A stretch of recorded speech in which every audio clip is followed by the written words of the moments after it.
자, 소설을 읽는데 중요한 포인트는 우리가 독서를 하면서도 하나의 문장에서 핵심을 잡고 연결하면 분명 연결고리가 보이는 거 봤잖아. 그렇지. 연결고리가 보이는 거 봤지. 그래서 쭉 일목요연하게 하나의 스토리로 연결이 되는 걸 우리가 독서 지문에서도 봤었던 것처럼, 경제에서도 보고 물리에서도 보고 여러 지문에서 봤었던 것처럼 소설에서도 뭔가 핵심을 잘 찾아야 해요. 소설은 소설답게, 시는 시답게, 독서는 독서답게 핵심을 찾는 과정인데, 소설에서의 핵심의 가장 중요한 건 인물을 잡으신 다음에 그 인물의 내면을 우리는 무조건 밑줄을 긋는 거예요. 인물의 내면을 밑줄 긋는 게 가장 중요해요. 다른 거 다 잊어버려도, 내가 소설을 어떻게 읽어라 하는 걸 다 잊어버려도 인물을 잡고 그 내면을 밑줄 긋는 것, 내면을 체크하는 것만 잊어버리지 않으시면 돼요. 왜냐하면 내면을 체크하다 보면 당연히 우린 뭘 알게 돼? 내면이라는 게 심리나 태도나 가치관이잖아요. 어떤 심리인 걸 찾았어. 그러면 그 대상이 나오거든. 그 대상이 바로 뭐예요? 갈등 요소가 되는 거예요. 무슨 말 알겠어? 좋아하든 싫어하든 뭐가 나오면 걔가 중요한 포인트가 되는 거잖아. 그렇지? 그럼 하나의 소설에 갈등 요소가 하나여서 계속 걔를 물고 내려갈 수도 있고, 어떤 소설에서는 갈등 1, 갈등 2, 갈등 3 이렇게 넘어갈 수도 있고. 근데 내가 수없이 많은 기간 동안 아이들을 가르쳐 본 결과, 이렇게 가르쳐도 아이들은 잘 안 해봐요. 왜냐면 당신을 얘기하는 거 같지? 당신을 얘기하는 거야. 자, 안 해요. 왜 안 하냐면 귀찮거든. 그리고 어떤 소설들은 그거 줄을 안 거도 뭔 말인지 뻔히 아는데, 봐봐, 독서 지문은 잘 몰라서 안 긋고요. 그렇잖아. 야, 이게 무슨 말이야. 그래서 에이, 어딜 가야 될지 모르겠다 이러다 안 긋고요. 그 다음에 시나 소설, 특히 소설 같은 경우에는 그냥 읽으면 내가 충분히 겪을 만한 일들이 나오거든. 그러다 보니까 어딘가 밑줄을 그어야 되겠다는 생각을 하기보단 그냥 빠르게 읽고 문제를 풀어야지 생각하게 돼요. 그러면 안 늘어요. 뭐가 안 느냐면 출제자가 무엇을 포인트로 내고 있는지를 못 느끼면서 계속 풀게 되거든. 아무리 쉬운 것도 선생님이 말한 것처럼 아주 당연한 심려도 그녀의 아들은 죽었다. 그 죽음을 안고 그녀는 슬퍼했다. 슬퍼를 나중엔 안 글 거야. 나중엔 안 글 거거든. 근데 지금은 그냥 긋는 거야. 슬퍼하였다. 긋는 거야. 습관적으로 긋는 거야. 무슨 말 알겠어? 그럼 슬픔을 긋고 나면 뭐야? 아들의 죽음. 이게 갈등 요소가 되는 거잖아. 무슨 말이겠어? 그럼 인물의 성격이 나오는 거야. 이 아주머니의 성격은 뭐야? 아, 아들이 죽으면 슬퍼하는 성격이구나. 근데 이걸 왜 안 긋는 거지? 이렇지 않은 사람이 없으니까 그냥 읽는 거지. 근데 나중엔 그냥 읽을 거라고. 근데 내가 아주 극단적인 얘기를 한 거야. 극단적으로 그렇게 쉬운 얘기일지라도 일단은 우리가 읽는 연습을 좀 해주자. 무슨 말인지 알겠어? 그래야 포인트를 잡아서 읽는 이 습관이 들게 되는 거야. 그러면서 점점 시간이 지나면 수능에 가까워 날씨가 따뜻해지고 더워지는 순간쯤에 돼서는 줄의 숫자를 줄이는 거지. 내 말 이해했어? 그러다가 수능장에 갔을 때에는 이미 선생님 전 줄을 하나도 안 가도 핵심이 딱 보여요. 아이고 잘했지요. 무슨 말 알겠어? 물론 그렇게 되기는 쉽지 않죠. 그지? 대신 줄의 숫자가 주는 거야. 뻔한 건 줄이고, 인물도 너무 자주 등장하면 그걸 다 동그라미 하기 힘들잖아. 한 번 하고 말고 새로운 인물이 나왔을 때 동그라미 하고 점점 줄어드는 거야, 표시가. 근데 처음에는 다 해보자. 무슨 말 알겠지? 자, 그 연습을 한번 해볼게요. 자, 요 녀석은 보기가 있죠. 자, 첫 번째 문제는 윗글에 대한 이해로 가장 적절한 것 해놓고 구보는, 어머니는, 안잠자기는, 구보는, 맏며느리는 뭐 이렇게 돼 있어요. 그러니까 인물에 대한 질문 뻔한 거 나온 거고, A와 B에 대한 설명, 하하, 나눠놨으니까 얘는 서술상의 특징일 거고, 그럼 A 먼저 보고 풀고 B 풀고 이렇게 하면 되는 형태로 나왔고요. 기역부터 미음까지 왔다 갔다 풀면 돼요. 항상 기역부터 미음까지 밑줄이 있을 때는 시든 소설이든 문학에서는 항상 왔다 갔다 하는 거야. 대신 밑줄 부분을 읽고 그 부분에 대한 설명이 어느 정도 나오는 뒤를 읽은 다음에 하는 거지, 밑줄 딱 읽고 보는 거 아니야. 내가 왜 그렇게 풀려고 그랬지? 기역부터 미음까지 있는 걸 쭉 다 읽고 이 문제로 가면 어차피 기역 부분을 찾아야 되고 니은 부분을 찾아야 되고 디귿 부분 찾아서 다시 풀게 돼. 어차피 돌아와야 될 건 뭘로 돌아와? 지금 보자마자 바로 가서 풀어버리지. 두 번째, 그렇게 돌아오는 사람들, 다 읽고 나중에 돌아오는 사람들은 꼭 무슨 잘못을 저지르냐면 밑줄 부분만 가지고 문제를 풀거나 아니면 전체 스토리 가지고 느낌이 생겨서 그걸 가지고 푼다는 거야. 그런 놈들을 위한 오답이 탕탕탕 박혀있다. 그러니까 우리 바로 밑줄 괄호 네모는 앞뒤 문맥. 이게 공식이야. 국문선생 문제풀이 공식. 밑줄 괄호 네모는 바로 앞뒤 문맥 보고 바로 푼다. 무슨 말이죠? 밑줄 괄호 네모는 앞뒤 문맥. 오케이? 무슨 말 알겠지? 그렇게 왔다 갔다 할 거예요. 그 다음에 또 하나의 이제 보기 문제가 있는데, 보기는 항상 우리가 보고 들어가는 걸까? 한번 보고 들어가 볼까요? 보기 봅시다. 자, 보기. 이 작품에서 구보는 작가의 자의식이 투영된 인물이다. 자, 구보라는 인물의 특징에 대해서 아하, 인물 하나 잡고 인물 정보 주려고 그러나 봐. 근데 구보라는 인물은 작가의 의식이 투영되어 있대. 작가 의식이 투영되어 있다는 얘기는 뭐예요? 그냥 작가하고 구보하고 비슷하다. 이 얘기잖아. 그치? 그 다음 끝. 자, 구보는 일제강점기사가, 오호, 시대 배경 나왔네요. 일제강점기. 그렇다면 어떤 부분이 무슨 얘기인지 싶을 때 일제강점기에 대한 나의 상식으로 뭔가를 해석하거나 분석할 수 있는 준비가 되는 거고, 경제적으로 안정되지 못한 채 살아가는 소설가로서 자기 정체성을 성취한다. 오호, 제일 중요한 포인트는 뭐야? 자기의 정체성을 성취합니다. 자, 그러니까 이게 자기 정체성이라는 말은 굉장히 중요한 말이죠. 정체성이란 말은 굉장히 심리학적으로나 철학적으로나 중요할 거예요. 오케이. 그러니까 이 정체성이란 말은 이런 거야. 야, 너 뭐 하는 놈이야? 그럼, 저요? 이게 뭐야? 정체를 알고 있는 거야. 무슨 말이겠어? 갑자기 담장에 누가 퉁 뛰어내려서 뭐야 이 새끼야, 정체를 밝혀라, 이렇게 말하잖아. 물론 그렇게 말하진 않아. 얼른 도망가지. 정체를 밝혀라 이렇게 말하진 않지만, 하여간 약간 옛날 드라마틱한 대사로 하면 정체를 밝혀라 이렇게 얘기하잖아. 그런 드라마보단 귀신 이런 게 낫겠다. 그치? 사또로 부임했는데 갑자기 거기 부임한 사또는 다음날 시체가 돼서 나온다. 뭐 이런 스토리 많잖아. 전설의 고향에. 그래서 저 이방 형방 막 이런 애들이 아이고 시체 좀 치우러 갈까 하고 아침에 가면 그 새로 부임한 사또가 칼 들고 탁 나와가지고 어디 가가지고 뭐 하자 뭐 이렇게 떠나는 거 있잖아. 근데 그날 밤에 있었던 일이 뭐야?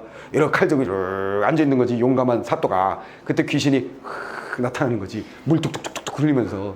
무슨 말이겠어? 그럼 사람이냐 귀신이냐 정체를 밝혀라 이렇게 얘기하잖아. 그러면 저는 귀신이에요. 이런 뭐야? 자신의 성찰이 끝난 거야. 자기가 귀신이라는 거 알고 있으니까. 그치? 근데 순간에 소녀 제가 무엇인지 아직 알 수가 없사오며 이런 뭐야? 성찰이 끝나지 않은 거지. 무슨 말 알겠지? 그러니까 각자가 내가 누군가, 나는 누구인가에 대한 대답을 얻는 과정이 바로 정체성의 성찰인 거야. 오케이? 정체성이란 건 뭐라고? 나는 누구에 대한 대답이 정체성이야. 내 말이 무슨 말이겠지? 그거를 성찰한다. 성찰이란 말은 뭐라 그랬어? 성찰은 두 가지 의미가 있다 그랬지? 뭐라고 말한 것 같은데 뭐라고?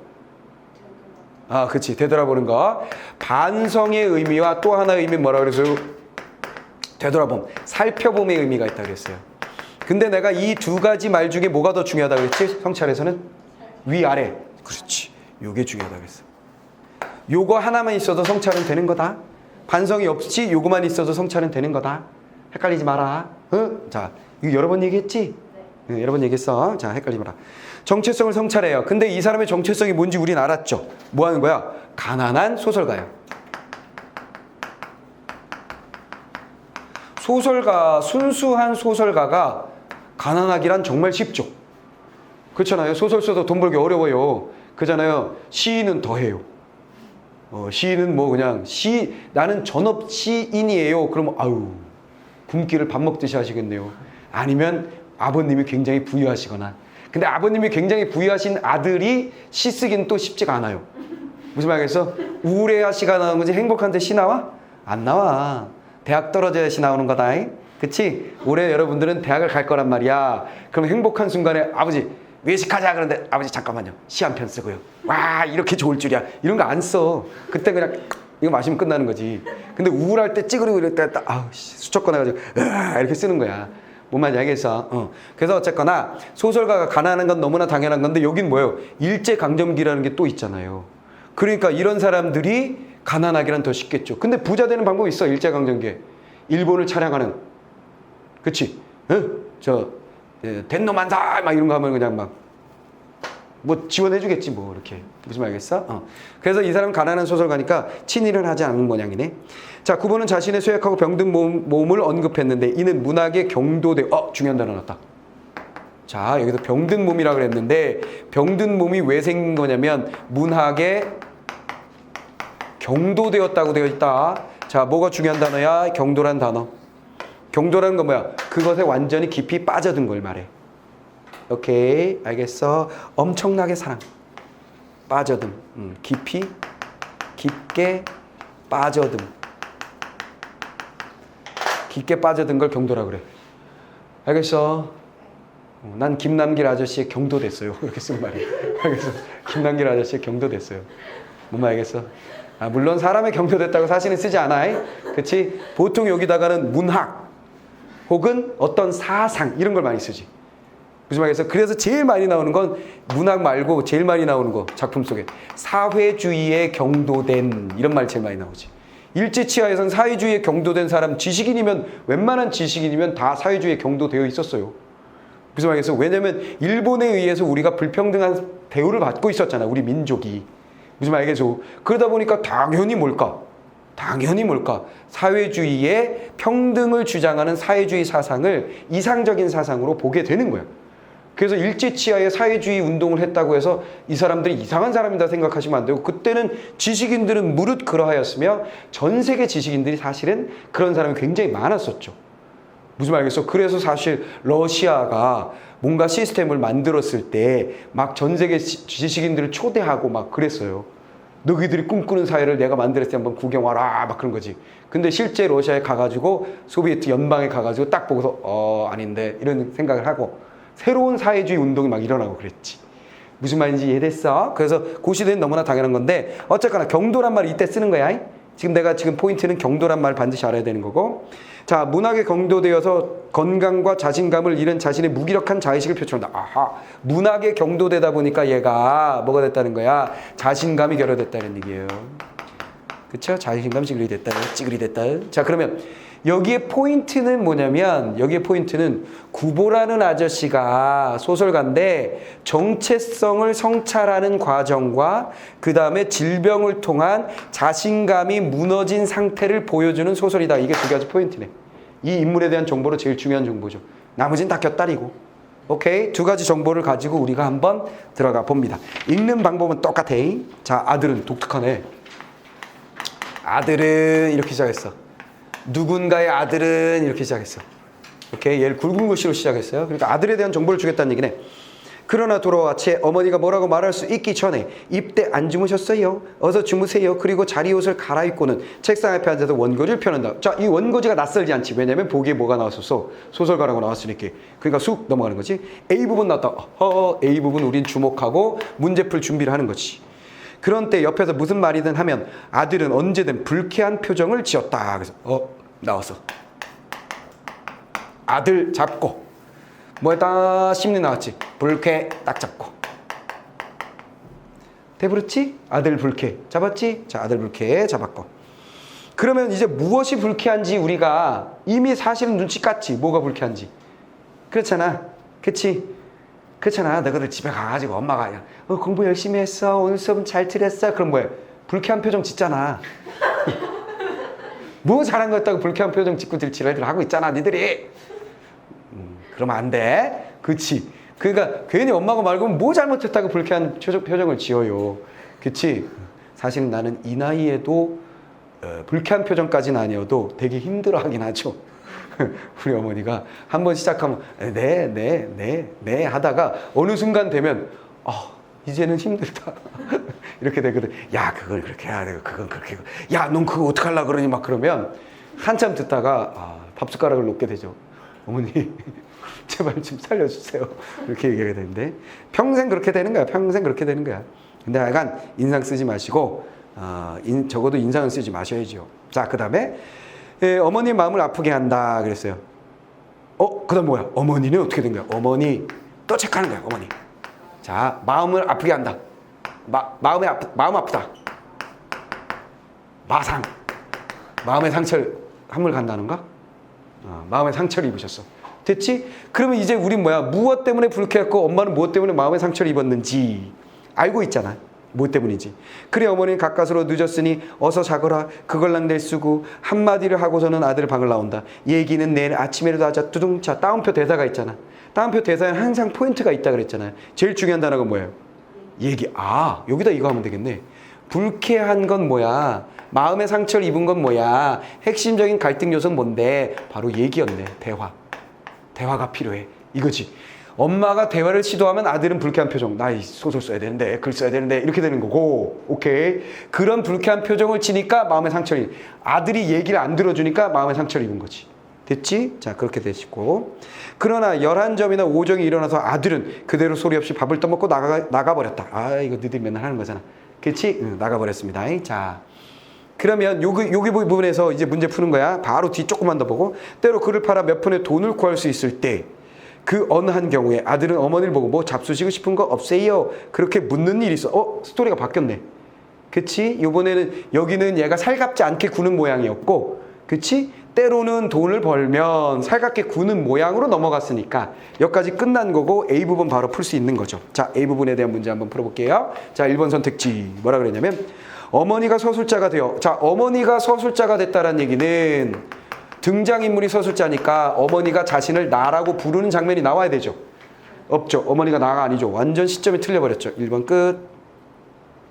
자, 그 다음에 B는 못 풀고 3번 선택지 A와 달리 B니까 이것도 나중에 하시는 게 좋겠고 4번에 B와 달리 A니까 A만 파악해 봅시다. 4번 해보시면 돼요. 4번. A는 서술자의 시각을 통해서라는 얘기는 3인칭 서술자를 얘기하는 것으로 보여지니까 맞고 상황의 변화에 대한 서술자의 인식이 전달하겠다. 서술자의 인식을 전달했다는 얘기는 결국은 뭐야? 편집자적 논평이라는 얘기가 돼버려. 근데 우리가 지금 정리한 바에 의하면 우리는 죽으나 사나 뭐예요? 죽으나 사나 계속해서 심리 잡고 있잖아. 심리 태도 잡고 있잖아. 우리가 잡은 심리 태도는 불쾌하는 아들과 마음의 상처를 입은 어머니밖에 없어. 이것도 서술자 거 아니고 이것도 서술자 거 아니야. 서술자 게 여기까지 지금 A 부분에는 없었어. 그러니까 당연히 서술자의 인식이 드러난 부분이 있을 리가 없죠. 오케이. 그래서 이거 틀렸다. 이렇게 되는 거지. 됐지? 자, 5번 볼게요. 어머니 입장에서 바라본 사건을 외부의 서술자가 전달하고 있다. 외부의 서술자 3인칭인 거 맞고 어머니 입장 그래서 아들은 이렇게 시작했구나. 어머니 입장에서 보면 아들은 불쾌한 표정을 지었고 마음의 상처를 주었고 아침에 그냥 띡 나가버렸다. 이렇게 돼 있는 거네. 어머니 입장이네. 어머니의 심리가 주를 이루면서 어머니 입장에서 서술된 거 틀림이 없네요. 그래서 아들은 하고 시작한 것으로 보여집니다. 이해됐지? 맞네. 자, 그러면 우리는 1번과 4번을 지우고 5번을 살려두고 B 가지고 나머지 처리하시면 돼요. 됐죠? B 가지고 나머지 처리할 준비 끝. 자, 그 다음에 다음 스토리 한번 보겠습니다.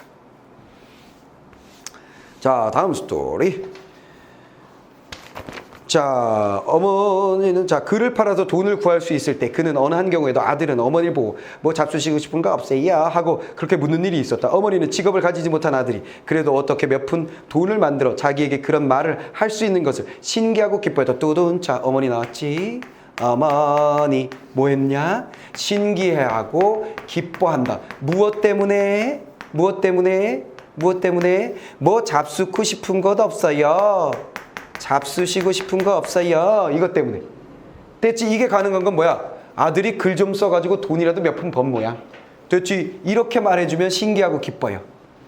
식사 좀 하실래요? 맛있는 거 드실래요? 뭐 이러면. 자, 그런데 기뻐하였다. 어서 내 생각 말고 내 양말이나 사서 신어라. 아이고 너나 해라 임마. 이렇게 얘기한다는 거지. 그러면 이거 모든 엄마의 공통점이고. 그러면 아들은 을에 제 고집을 세웠다. 두둔. 자, 고집. 아들 태도 고집. 아들의 고집 센 것은 물론 어머니는 좋게 생각을 했다. 따단. 자, 뭐야? 좋지 않다.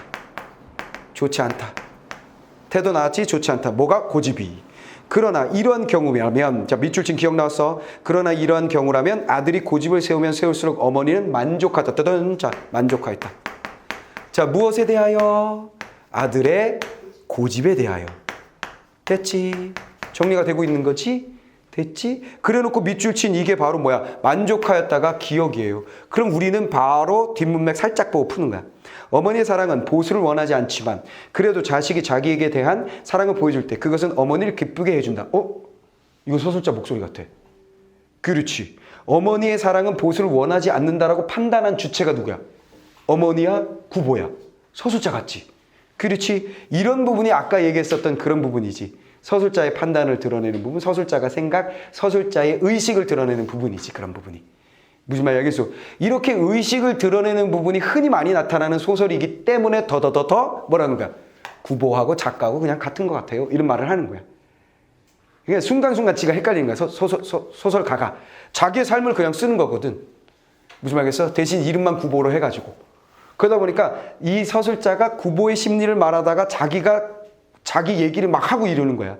개입이 빈번하게 이루어지는 거지. 뭔 말인지 이해됐어. 그러다 보니까 저런 얘기를 하지 않았나 싶고요. 자, 그 다음에 어쨌거나 서술자가 그 말했다는 거 참고적으로 얘기한 거고. 대체 무엇을 하실 테냐? 무엇은 어머니 마음대로 하세요. 먹는 게 아니라도 좋으냐? 네, 그래. 어머니는 애누리 없이 욕망을 말해본다. 나 너 치마나 하나 해주려무나. 뭐야. 잡수시고 싶은 거 없어요? 고집 부려서 결국 연결되고 있는 게 뭐야? 치마네, 치마. 됐지? 치마. 이 치마는 어머니를 기쁘게 해줄 것일 것 같고요. 그죠? 치마로 연결됐어요. 자, 그랬더니 아들은 치마 내 아주멈은 뭐 안 해주니? 뭐야? 형수는 뭐 안 해줄 거냐? 이렇게 얘기한 거야. 아들은 차마 두 감의 가격을 묻고 그리고 갑자기 엄숙한 얼굴 따단. 자, 뭐야? 아들 나왔지? 아들 어떻게 됐어? 엄숙해졌어. 엄숙해진 이유가 뭐지? 치마가 어떻게 됐어? 곱하기 2가 됐으니까. 됐어? 나 엄마만 해주려고 그랬는데 이런 젠장. 얼만데요? 10만 원이다. 아니, 그 20만 원? 내가 지금 원교로 15만 원 받았는데 이런 젠장. 걱정 마세요. 그 속으로 5만 원 어디서 끄지 막 이러고 있는 중이야. 뭔말 알겠지? 자, 그래서 치마 두 감의 가격을 묻고 애가 엄숙해졌어. 밤을 새우기까지 아들이 굵은 글씨 나왔다. 또 문제 풀어야 돼. 새우기까지 해 아들이 번 돈은 결코 대단한 액수의 것이 아니었다. 그래 어머니는 말한다. 그럼 내 아주머니나 해주렴. 엄마가 뭐야? 아주머니나 해주렴 한 건 뭘 눈치 깐 거야? 이 새끼 얼굴이 엄숙해졌어. 이 새끼가 이게. 아까 표정이 달라졌어. 무슨 말이겠어? 그래서 야 그럼 아주머니나 해주고 네 형수나 해주고 난 됐어. 아들은 아니에요. 넉넉해요. 갖다가 끊으세요. 야, 나 기억 풀었냐? 기억 안 풀었냐? 잠깐 봅시다 해놓고 엄청 많이 봤네. 참나. 잠깐 봅시다 해놓고 니은까지 왔어? 참나. 은퇴할 때가 됐나 보다. 어떡하니? 자. 그래도 용하네요. 그 사이 생각이 나긴 했어요. 자, 기억. 뭐였냐면, 이런 경우라면 아들이 고집을 세울수록 어머니는 만족하다 그랬죠. 기억 보세요. 자, 자신을 위하여 구보의 마음 씀씀이게 뿌듯해하는 어머니의 심정. 됐지. 만족했다. 씀씀이 됐잖아. 됐지? 자, 그 다음에 니은은 디귿하고 바로 붙어있네. 두 개 한꺼번에 해오면 되겠네. 아니에요. 넉넉해요. 갖다 끊으세요. 그리고 돈을 내놓았다. 어머니는 얼마를 주저한다. 엄숙해지자. 어머니 어떻게 됐다? 어머니 두 개 하세요. 그랬더니 주저 왠지 알지? 엄숙한 표정 때문에. 됐지? 주저하다가 그러나 마침내 그는 가장 자랑스러이 두둔. 자, 심리 뭐했어? 바뀌었어. 자랑스럽게 바뀝니다. 돈을 집어들고 옷감 바꾸러 나가자. 아제비가 치마하라고 돈을 주었다. 내 아제비가 형수한테 얘기하는 거야. 그렇게 건너방 재봉틀을 놀리고 있던 맏며느리 신기하게 놀려준다. 여기 뭐야? 맏며느리 또 인물 있지. 맏며느리 심리도 해야 돼 우리는. 자, 주변적인 인물 잠깐 나왔다 사라지는 인물도 체크해야 됩니다. 그치? 맏며느리 뭐야? 놀라고 똑같은 감정이네. 놀라고 신기. 됐지? 누구랑 똑같아? 엄마. 신기하면서도 기뻐하고 있었지. 그치? 며느리도 뭐야? 아이고, 우리 도련님이 그지가 이렇게 된 거지. 무슨 말이야? 돈이 어디서 났대? 이렇게 된 거지. 뭔 말 알겠어? 자, 그런 상황. 치마가 되면 두둔. 자, 바뀌었어. 치마가 되면이라는 얘기는 뭐야?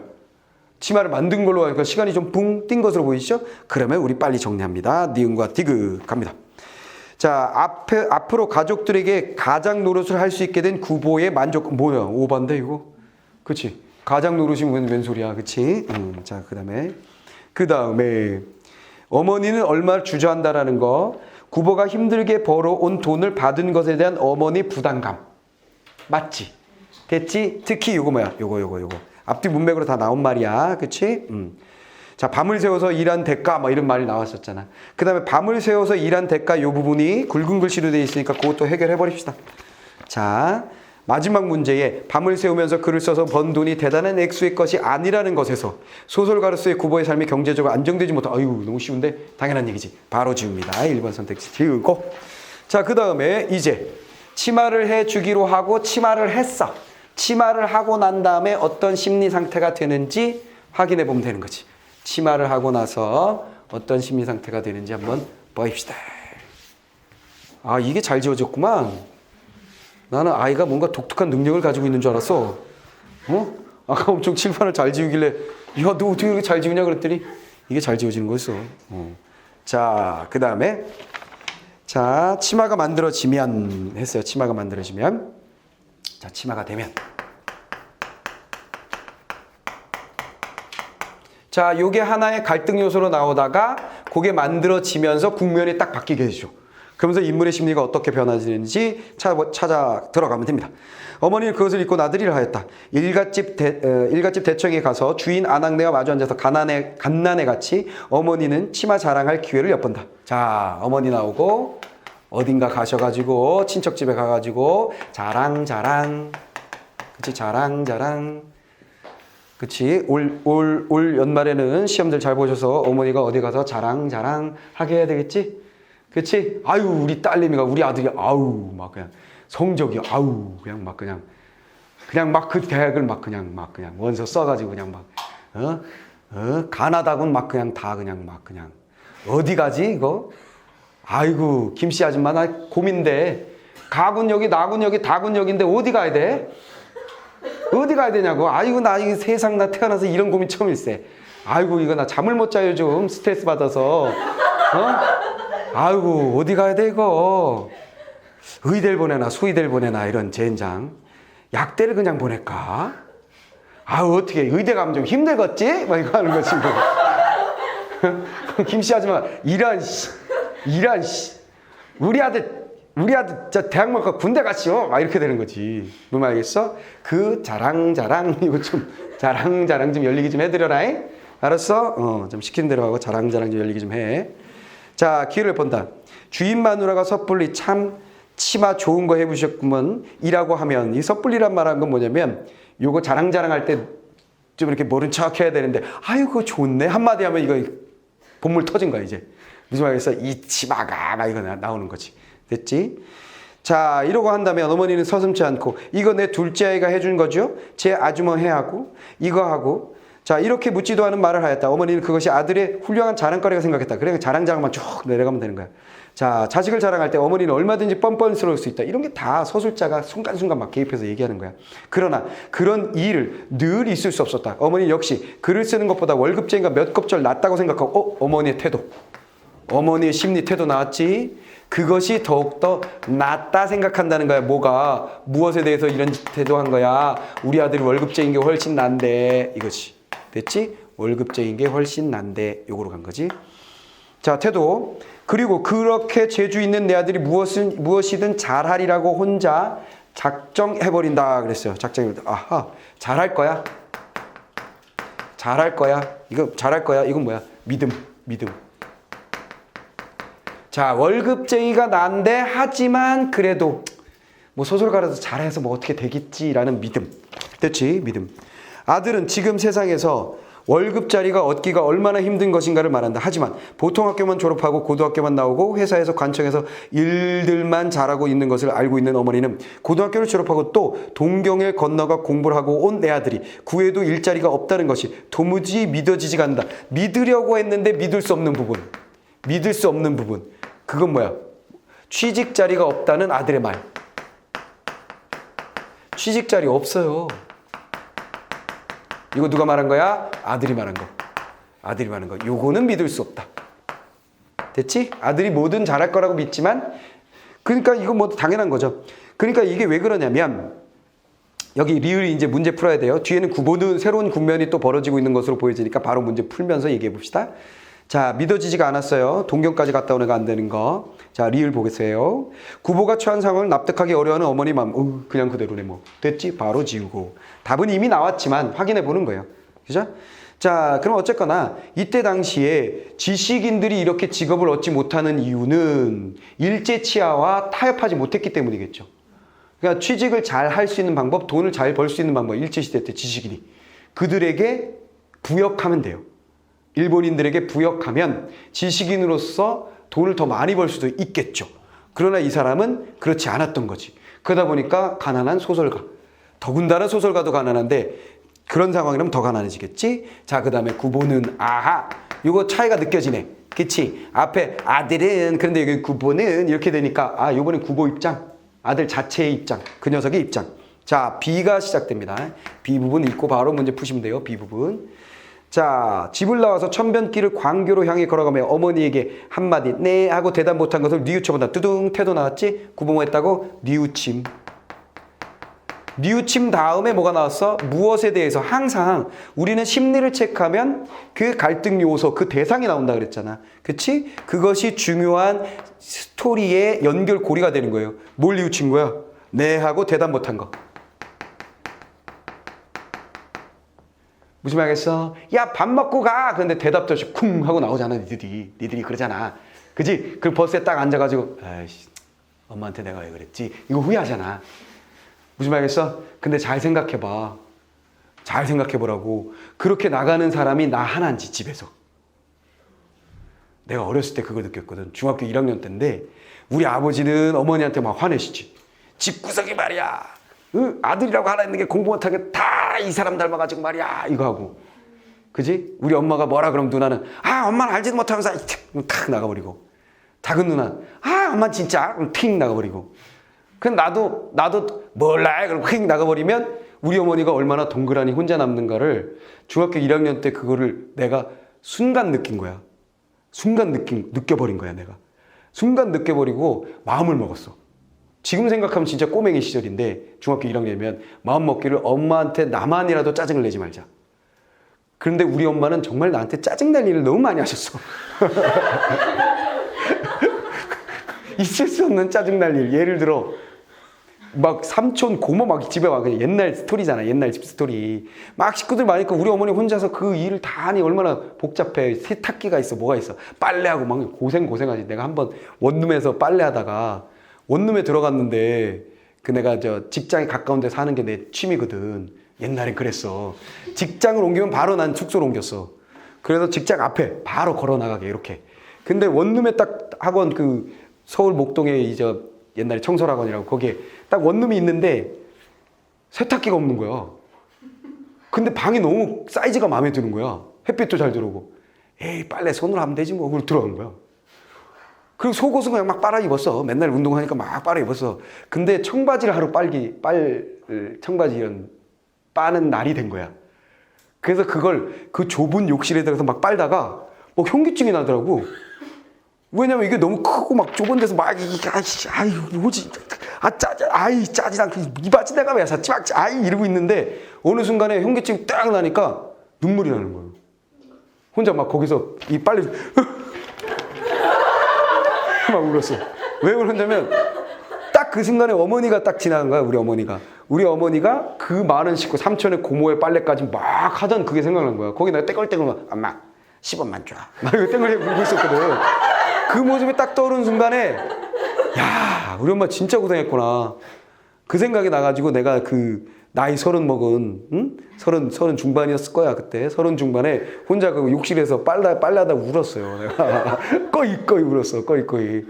근데 하여간 그 과거로 돌아다가 보면 그때 그 생각을 해서 우리 어머니가 나 짜증나는 일 중에 대표적인 게 다 식구들 막 그렇게 있잖아. 그러면 막 아버지 도시락 싸주고 막 싸주고 가난한 집은 또 도시락을 다 싸줘. 집에 가서 직장 가서 돈으로 사 먹는 거 안 해야 돼. 그러니까 다 김치에다가 도시락 싸가는 거야. 그래서 내가 제일 마지막이지 막내니까. 그래서 엄마 도시락 네 건 없다.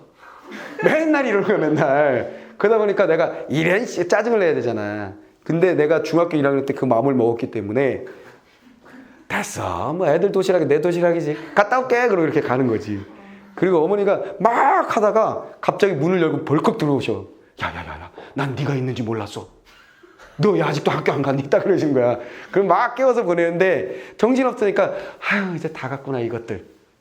우리 아들은 어디 갔지? 딱 이거 되는 거야. 근데 나는 구석에서 이렇게 자고 있는 거지. 응, 잘 자고 있는 거지. 아주 권하게 자고 있는 거지. 그럼 어머니가 와서 야 늦었어. 너 어떻게 혼나는 거 아니야? 괜찮아. 맷집으로 버티면 돼. 그러고 가고. 이런 게 있었거든요. 자, 순간 갑자기 교훈 주고 싶었어. 자, 뉘우쳐라.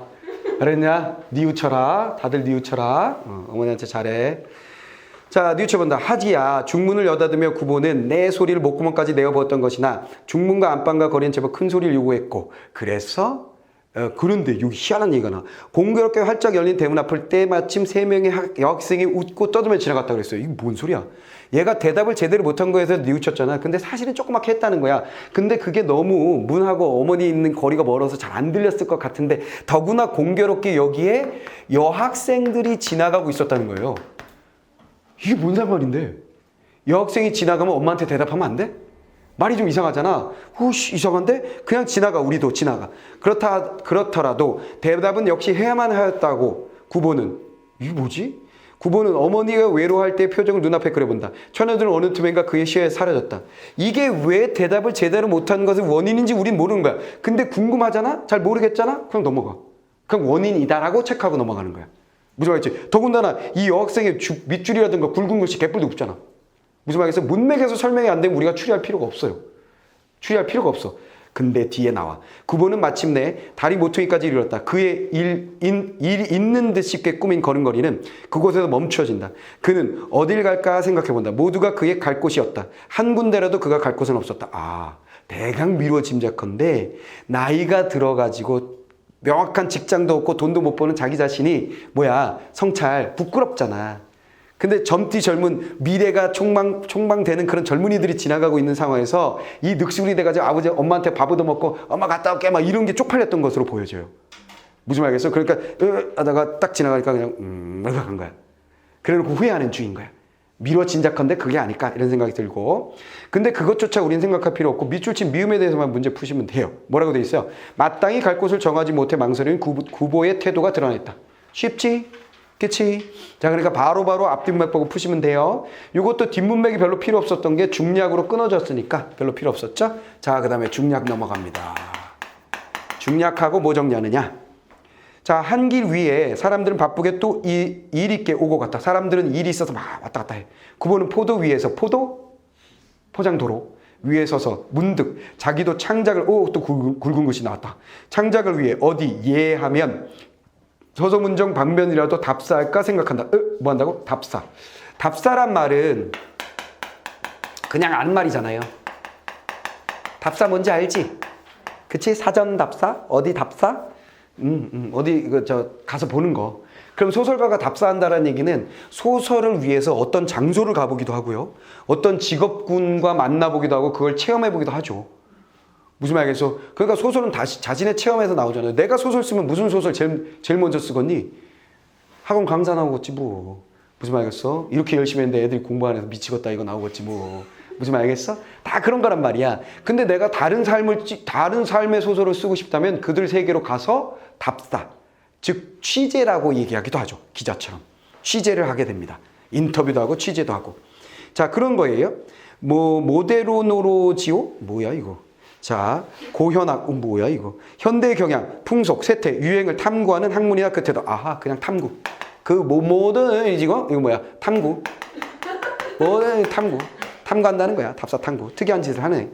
자, 그 다음에 그러나 그러한 생각과 함께 구보는 격렬한 두통 나왔다. 병약하다 그랬잖아. 그치? 그것이 이 사람의 무기력함을 보여주는 거라 그랬잖아요. 격렬한 두통을 느끼며 이제 한 걸음도 더 옮길 수 없을 것 같은 피로 굵은 것이 나왔어. 전신에 깨닫는다. 구보는 얼마 동안 망연히 그곳에 서 있다. 됐죠? 답사할까 하다가 뭘 느낀다? 구보는 두통을 느끼고 그 다음에 피로를 느낀다. 이건 이 사람의 무기력함이다. 이렇게 정리되는 거지. 돼버렸지? 자, 그 다음에 얼마 있다. 시간이 흐르고 얼마 있다. 시간이 흐르고 구보는 다시 걷기 시작한다. 자, 굵은 글씨는 마지막에 한복에 풀어봅시다. 얼마 안 남았으니까. 다시 걷기로 한다. 여름 한낮에 뙤약볕이 맨머리바람에 그에게 현기증을 주었다. 계속해서 두통, 그 다음에 피로, 그 다음에 현기증 계속 이어지고 있죠. 시간이 흘렀음에도 불구하고.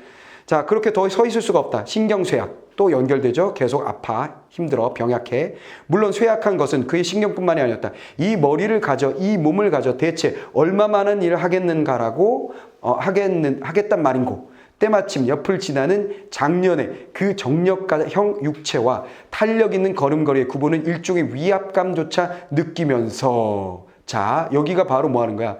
대체 얼마 많은 일을 하겠느냐? 내가 지금 두통, 피로를 느끼고 있으니 이것에 대해서 뭐라 그러는 거야? 이게 바로 성찰하는 거죠. 자기 성찰이에요, 자기 성찰. 나의 정체성에 대해서 성찰하는 거야. 내가 이렇게 몸이 약해가지고 내가 뭘 할 수 있어? 무슨 말겠지? 자신에 대한 뭐라 그럴까? 굳이 얘기하자면 자괴감? 스스로 부끄러워하는 마음? 무슨 말겠지? 자기 무시? 이런 거 하고 있는 중이야. 그치? 그게 보기에 나와 있었던 뭐라 그랬지? 무력감. 그런 거에 빠져 있는 거죠. 근데 이 무력감과 자괴감을 더욱더 부각시키는 대상이 등장하였으니 그게 누구야? 작년의 정력감. 나보다 나이 훨씬 많아 보이는 아저씨가 딱 지나가는데, 와, 저 아저씨 뭐 엄청 건강해 보이고 힘 있어 보이는데 저 아저씨, 부럽다. 이렇게 되는 거지. 난 뭐야? 저 아저씨보다 내가 훨씬 늙어 보인 것 같아. 자, 이렇게 된 거지. 자, 그 다음에 자, 위협을 느꼈고요. 그래서 이 아저씨한테 위협을 느꼈다. 위압감을 느꼈다. 위압감을 느꼈다. 심리 나왔고요. 됐죠? 자, 정리 끝났습니다. 그 다음에 9살 때 집안 어른 눈을 기어 피해서 춘향전을 읽었던 것을 뉘우치다. 두둔. 자, 뭐야? 자, 구보. 계속 구보 얘기해요. 구보는 성찰하고 있었고요. 그 다음에 또 구보. 마지막. 이게 마지막쯤 되겠네. 구보가 뭐 했다? 바로 뉘우치다. 또 뉘우쳐. 계속 성찰이 끝없이 이루어지고 있어. 뉘우침. 무엇을 이번엔 뉘우쳤느냐? 바로 어렸을 때 뭐 한 거? 춘향전을 읽은 거. 아하, 뭐야? 소설가가 된 거. 시작점이 여기지. 춘향전. 됐죠? 자, 어머니 따라 일갓집에 갔다가 와서 구보는 저도 얘기책이나 보고 싶다고 생각했다. 그러나 집안에서는 그것을 금했고 구보는 남몰래 안잠자기 안에서 잠자는 거야. 안잠자기. 집에 와서 잠자는 일해주는 아줌마, 여인을 말하는 거죠. 자, 일해주는 아주머니에게 문의가 있다. 안잠자기는 새책집이라는 것은 책을 빌려주고 세를 받는 집, 책 대여점이라고 생각하시면 되겠습니다. 자, 보고 싶다고 생각하였다. 그러나 집안에는 그것을 금했다. 새 책집에는 어떤 책이든 있다고 누가 말했다? 안잠자기가 말했다. 일전이면 능히 한 권을 세내올 수 있고 그러나 꾸중 들겠다라고 말하면서도 그 다음에 재밌긴 춘향전이 제일이지. 이 아줌마가 제일 잘못했네요. 그렇죠? 그러니까 꼬꼬맹이가 9살짜리가 춘향전 나 책 좀 읽고 싶어요. 그러면 안 된다. 어머니한테 혼난다. 절대 안 돼. 알고 싶어 하지도 마. 그랬으면 이 아이가 소설가가 안 됐을 텐데. 그치? 엄마한테 혼날 텐데. 1절이면 되긴 해. 아이고, 너 엄마한테 혼나. 절대 하지 마. 춘향전이 제일 재밌어. 아이씨, 내가 왜 이랬지? 이랬던 거야. 그러니까 얘가 정말 춘향전을 빌려본 거예요. 그렇죠? 한 번의 동전과 한 개의 주발 뚜껑. 그것들이 17년 전에 그것들이 뒤에 온 그리고 또 올 온갖 것의 근원이었을지도 모른다. 자기 전에 읽던 얘기책들, 밤을 새워 읽던 소설책들, 구보의 건강은 그 소년 시대에 결정적으로 손상되었을 것임에 틀림없다. 자, 뭐요? 이 춘향전이 얘의 소설가의 꿈을 만들었고 소설가가 되게 만들었고 그래서 얘를 병약하게 만들었다는 거지. 그래서 무기력하게 만든 거야. 돼버렸지? 자, 그러면 이제 다 해결해 봅시다. 24번 B 부분 아까 했어야 되는데 저 시간이 없어서 그냥 빨리 지나가 버렸어요. 자, 남은 거 한번 해결해 보죠. 2번 구보가 관찰자 입장에서 사건을 전달함으로써 객관성을 높이고 있다. 자, 여기 여긴가? 여기지, 여기. 자, 구보. 관찰자 입장. 구보가 관찰자 입장이라는 건 또 역시 어머니가 서술자가 됐다는 1번 선택지와 마찬가지로 1인칭이라는 뜻이에요. 됐지? 자, 구보가 관찰자 입장에서 사건을 전달한다라는 얘기는 구보가 1인칭 시점을 하고 있다는 얘기와 같은 것이기 때문에 틀려버렸다라고 하시면 되겠고, 그 다음에 A와 달리 B는 이야기의 외부의 서술자 맞죠? 근데 A와 달리는 아니지. A도 외부의 서술자, B도 외부의 서술자. 전지적 시점은 맞고요. 근데 달리가 틀렸고, 그 다음에 4번에 B와 달리라고 얘기를 했으니까 서술자의 시각을 통해 상황의 변화에 대한 이건 아까 틀렸다고 했지? 제꼈지? 자, 그 다음에 5번 봅시다. 자, 구보의 입장에서 바라본, 그쵸? 이게 포인트였죠? 그래서 아들은 구보는 이렇게 돼 있었어요. 자, 뻔히 볼 수 있는 거였고, 그 다음에 위의 문제, 바로 위의 문제 볼까요? 인물에 대한 얘기. 구보는 어머니에게 말할 기회를 빼앗은 새 여학생에게 항의했다. 뭔 소리야 이거? 장난쳐? 어머니는 일갓집 주인 아낙네에게 아들의 직업을 조심스럽게 자랑했다. 아니야. 안잠자기는 어린 시절에 구보에게 예기책을 구할 수 있는 방법을 알려줬죠. 미운 아줌마. 구보는 어머니에게 마음만 먹으면 언제든지 월급쟁이가 될 수 있다고 말한 적 없죠. 되게 힘들다고 말했죠. 자, 맏며느리는 구보의 돈으로 자신의 치마를 해주겠다는 어머니의 제안을 정중히 거절하지 않고 놀라면서 가서 해 입었어요. 됐죠? 자, 됐습니다. 자, 굵은 글씨 마무리 지어볼까요? 자, 2번 선택지. 창작을 위해 서소문정 방면이라도 답사를 해볼까 생각하는 모습이 있었죠? 모데로노로지오를 게을리했다고 하는 것에서 구보가 소설가로서의 정체성을 성찰하고 있습니다. 그렇지. 나는 해야 되는데 아직 못했어. 이건 계속해서 정체성에 대한 성찰. 정체성 성찰이 계속되고 있어요. 이 머리와 이 몸으로 대체 얼마만한 일을 나는 하겠단 말인고라고 하는 것에서 지식인으로서의 무기력한 구보의 모습을 알 수 있다. 됐지? 그치? 무기력, 아까 여기 무력감, 그치? 자괴감 느껴진다 그랬잖아요. 그죠? 자, 격렬한 두통과 전신의 피로를 느끼며 얼마 동안을 망연히 서 있었어요. 창작을 억압하는 일제강점기 상황, 그건 없죠. 이 작품은 일제강점기를 배경으로 한다라는 이야기가 보기에 있었음에도 불구하고 일제강점기를 느낄 수 있는 부분들은 있으나 여기 등장하는 인물, 특히 구보라는 지식인이 그 시대적 문제에 대해서 고민하는 얘기가 없어요. 그게 이 작품의 지식인의 한계라고 지적될 수 있는 부분이기도 하죠. 됐죠? 밤을 새워 읽던 소설책들로 건강이 소년시대에 결정적으로 손상되었다고 한 것에서 구보가 어린 시절부터 문학에 경도되어 살았으면, 오, 맞네. 됐지? 별로 어렵지 않지? 자, 비교해봐. 사실 아까 우리가 막 양파를 그려가면서 질량이 어쩌고 하는 거에 비해서 얘는 얼마나 쉽니? 안 그냐? 쉽잖아. 그치? 그런데 여기서 우리가 뭔가를 놓친다는 건 얼마나 억울한 일이냐고, 내 얘기인 즉슨. 알겠냐? 그래서 이런 데 더 잘해야 돼. 이런 거 체크해가지고 하나도 놓치지 않게 연습하는 거 진짜 열심히 해야 돼. 내 말 알겠지? 그래서 문학은 그냥 기본적으로 빠르게 다 맞추고 더 거기다 뭐까지 들어갈 거야? EBS 연계까지 있을 거잖아. 뭔 말 알겠어? 그래서 문학에서 실패하면 그냥 끝났다고 봐야 돼. 내 말 알겠어? 그래서 얘를 오히려 더 잘해야 된다. 알겠지? 딴 것도 할 거지만 만점을 위해서. 오케이? 오케이. 자, 끝까지. 수고.